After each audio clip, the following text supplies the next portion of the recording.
Makin panjang kasus Vina Cirebon, kini muncul sosok Pak RW ungkap fakta mengejutkan.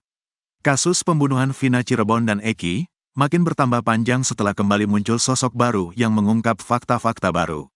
Diketahui, Vina adalah gadis 16 tahun asal Kampung Samadikun, Kecamatan Kejaksan, Kota Cirebon, Jawa Barat, yang tewas bersama kekasihnya, Eki, di Jalan Raya Talu, Kecamatan Talun, Kabupaten Cirebon, Jawa Barat pada Sabtu tanggal 27 Agustus tahun 2016. Keduanya menjadi korban penganiayaan geng motor. Sosok baru dalam kasus pembunuhan Vina Cirebon dan Eki tersebut yakni Basari.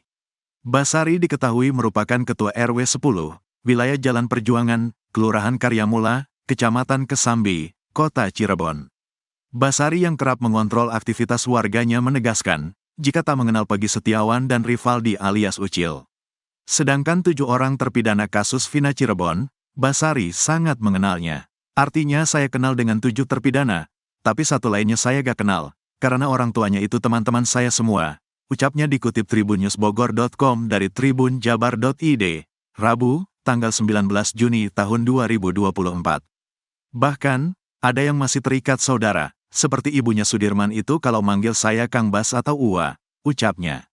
Namun, mengenai terpidana Rivaldi, Basari menegaskan bahwa ia tidak memiliki informasi apapun. Secara kepribadian juga saya tidak kenal, temannya siapa, saya juga gak tahu, jelas dia. Lebih lanjut, Basari juga menyebut bahwa ia tidak mengenal salah satu nama lain yang muncul dalam kasus ini, yaitu Pegi Setiawan. Kalau soal Sudirman kenal dengan Pegi Setiawan itu saya kurang tahu. Mungkin mereka teman kecilnya atau gimana, saya kurang tahu. Soalnya, saya juga gak kenal dengan nama Pegi Setiawan, katanya. Pernyataan Basari ini menambah babak baru dalam kasus Vina Cirebon yang menarik perhatian banyak pihak. Kejelasan tentang identitas dan hubungan para terpidana ini diharapkan dapat membantu proses penegakan hukum yang sedang berlangsung. Seperti diketahui, sebanyak 8 orang dinyatakan bersalah dan divonis hukuman penjara seumur hidup. Mereka adalah Hadi Saputra, Jaya, Eka Sandi, Supriyanto, Eko, Sudirman, Rivaldi dan Saka Tatal.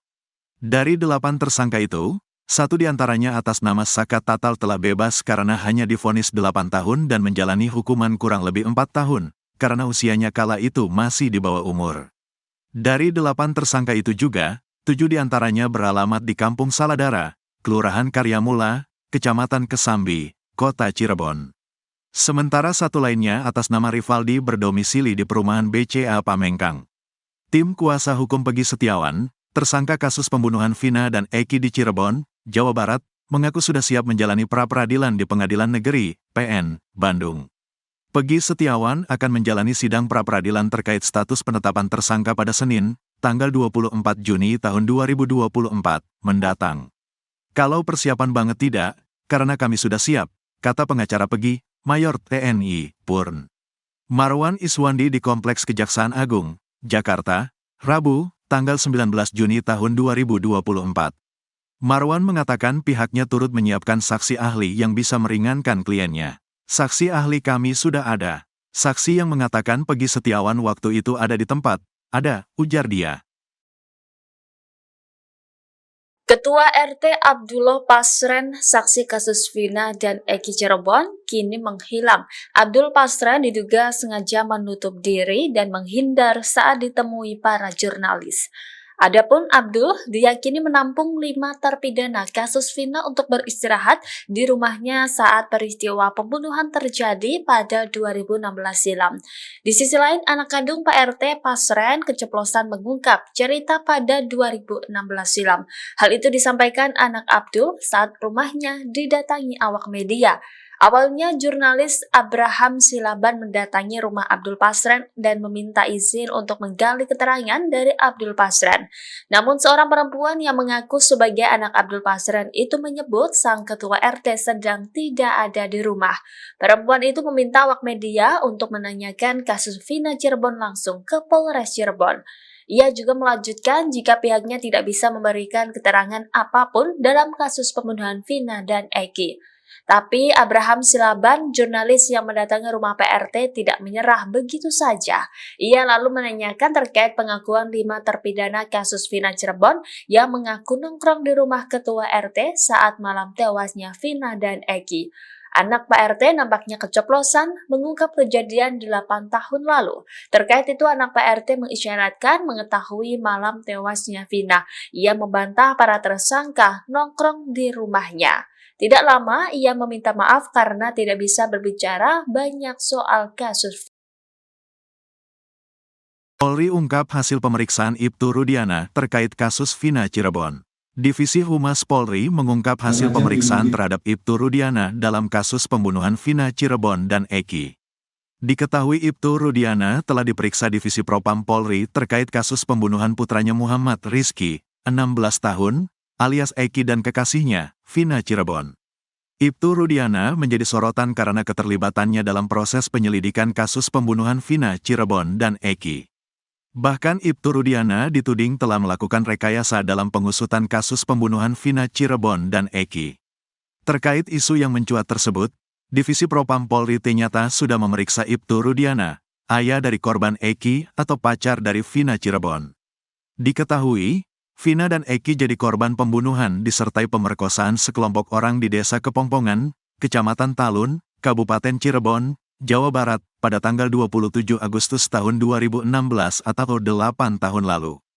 Terus ada Ibtu Rudiana sebagai ayah korban, semuanya sudah diperiksa oleh Propam maupun dari Itwasum, kata Kepala Divisi Humas Polri, Irjen Pol Sandi Nugroho di Mabes Polri, Jakarta, Rabu, tanggal 19 Juni tahun 2024. Sandi mengatakan dari hasil pemeriksaan, diketahui Ibtu Rudiana sudah melakukan tugasnya sesuai dengan ketentuan yang berlaku sehingga tidak ada pelanggaran. Dan sampai dengan saat ini semuanya sesuai dengan ketentuan, kata dia. Irjen Pol Sandi Nugroho mengingatkan masyarakat agar tidak berspekulasi tanpa adanya bukti-bukti kuat terkait kasus kematian Vina dan Eki ini. Tapi yang jelas, bahwa sekali lagi penyidik melaksanakan pemeriksaan berdasarkan alat bukti yang didapatkan, baik itu keterangan saksi maupun alat bukti lainnya, tutur dia. Sebelumnya diberitakan Ibtu Rudiana diduga melakukan blunder, sehingga muncul dugaan rekayasa pengusutan kasus pembunuhan Vina dan Eki. Keterlibatan Ibtu Rudiana dalam proses penyelidikan kasus pembunuhan Vina dan Eki 8 tahun lalu dianggap janggal. Pada tahun 2016, Ibtu Rudiana yang juga ayah Eki menjabat sebagai Kanit Narkoba di Polresta Cirebon. Seharusnya proses penyelidikan dilakukan oleh personel reserse kriminal, Reskrim.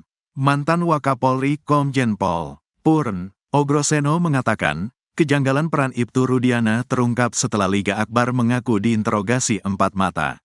Liga Akbar diberi pertanyaan oleh Ibtu Rudiana di dalam mobil tentang kronologi hingga pakaian yang dikenakan korban.